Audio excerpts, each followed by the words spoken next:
ဟေးလူသားတွေကကဘာပေါ်မှာအထက်မြက်ဆုံးတက်ရှိတွေလို့ထင်ကြတယ်မလားတကယ်တော့ကျမတို့မရှိမဖြစ်မိခိုနေရတဲ့တရိษံလေးတွေအများကြီးရှိနေပါတယ်တီကောင်လေးတွေသူတို့ကိုမကြခဏမေးထားတတ်ကြပါတယ်ဒါပေမဲ့အဲ့ဒီလိုအားနေတဲ့တရဝါလေးတွေဟာမြေစီလွာရဲ့ဘရင်တွေပါပဲသူတို့ကမြေကြီးထဲမှာတွင်းတွေတူးပေးလိုက်တဲ့အခါလေစိမ်းရေစိမ်းဝင်ဖို့လမ်းကြောင်းဖွင့်ပေးတယ်လို့ဖြတ်သွားတယ်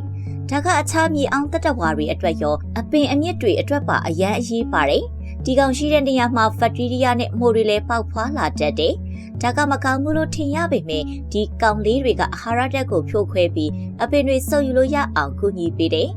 ဒီကောင်တွေဟာတဘာဝရဲ့ထဲရီလိုပဲရေစီးလွှာအထက်တွေကိုရောမွေပေးပြီးအာဟာရဓာတ်တွေဖြန့်ဝေပေးတယ်သူတို့ရဲ့မစင်တောင်မှအရေးပါပြီးမြေကြီးကိုပျော့ပြောင်းကောင်းမွန်စေပါတယ်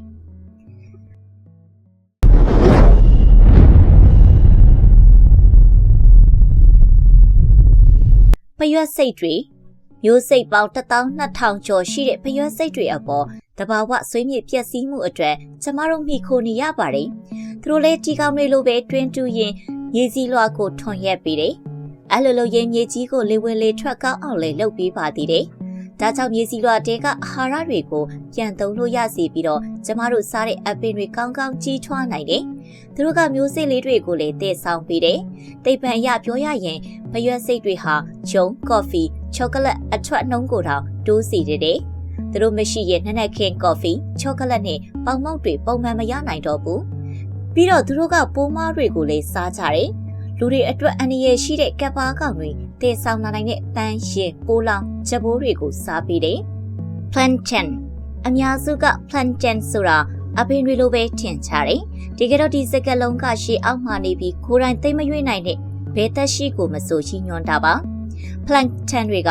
ဘာကြောင့်ရေးပါလဲဆိုတော့ကျမတို့အားလုံးအသက်ရှူနိုင်ရတဲ့အကြောင်းရင်းကသူ့ကြောင့်ပါပဲ။ Photosynthesis ဇီဝဖြစ်စဉ်ကနေတဆင့် Phytoplankton နဲ့ဇူပလန်တန်တွေကစွမ်းအင်ကိုအောက်ဆီဂျင်အဖြစ်ပြောင်းလဲပေးပြီးကမ္ဘာတဝန်းဖြန့်ဝေပေးပါတယ်။လင်းတို့တွေကြောက်စရာကောင်းနေထင်ရပေမဲ့လင်းတို့တွေဟာတကယ်စူပါဟီးရိုးတွေပါ။မျိုးစိတ်ပေါင်း1200ကျော်ရှိတဲ့လင်းတို့တွေဟာကျမတို့ရဲ့သီးနှံတွေကိုနှစ်စဉ်ပိုးမွားတွေကနေကာကွယ်ပေးတယ်။အသီးနှံတွေကိုဖျက်ဆီးနိုင်တဲ့ပိုးမွားကောက်ရည်တန်းပေါင်းများစွာကိုစားသုံးကြတယ်။ဒါကြောင့်ကင်ဆာဖြစ်စေနိုင်တဲ့ဓာတုပိုးသက်စေသုံးစွဲမှုကိုပါလျှော့ချနိုင်တယ်။ချင်းလိုမျိုးယောဂတည်ဆောင်တဲ့အင်ဆက်တွေကိုလည်းတတ်ကြတယ်။လင်းတို့တကောင်ဟာတနအီအတွင်းချင်းအကောင်1000အထိစားနိုင်တယ်ဆိုတော့သွေးလွန်တုပ်ကွေးငှက်ဖျားယောဂတွေကနေကာကွယ်ပေးနိုင်တာပေါ့။သူတို့ကပိုးဝတ်မုံကူပေးတဲ့အလုပ်လေးလုပ်တယ်။အသီးစားလင်းတို့တွေရဲ့မဆင်ဟာမျိုးစစ်ပြန့်နှံ့ရေးမှာအဓိကအခန်းကဏ္ဍကနေပါဝင်နေပါတယ်။တခြားကောင်တွေနဲ့မတူတာကလင်းတို့တွေကအဝေးကြီးသွားနိုင်တော့အပင်တွေကိုနေရာဆုံးမှာကြီးထွားစေဖို့ကူညီပေးပါတယ်။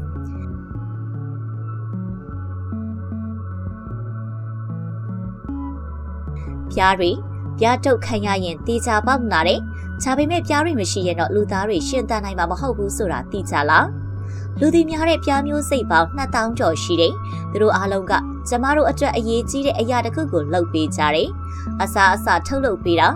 Albert Einstein ကိုယ်တိုင်တောင်တစ်ခါကပြောဘူးတယ်။ပြားတွေမနှက်ဖြန်ပျောက်သွားရင်လူသားတွေမှာနောက်ထပ်4နှစ်ပဲအသက်ရှင်ရန်ကြံတော့မယ်တဲ့။သိပ္ပံပညာရှင်တွေကအခုတော့ဒီအမြင်ကိုသိမယုံကြည်တော့ပေမဲ့ပြားတွေဟာကမ္ဘာပေါ်ကအရေးပါဆုံးမျိုးစိတ်တွေဆိုတဲ့ထဲကတစ်ခုဆိုတာကိုတော့ညှင်းလို့မရပါဘူး။ပြားတွေကပြားရည်ထုတ်ပေးတယ်။ဒါကလူသားတွေအတွက်အာဟာရနဲ့တကြားရဲ့အဓိကရင်းမြစ်တစ်ခုပါ။ဒါချက်ပို့ပြီးအရေးကြီးတာကပြားတွေဟာကမ္ဘာအထိရောက်ဆုံးအကြီးစားဝတ်မုံကူပေးသူတွေပါ။အမေရိကန်သီးနှံတွေရဲ့80%နီးပါးဟာပြားတွေရဲ့ဝတ်မုံကူမှုအပေါ်လုံးဝမိခိုနေရပါတယ်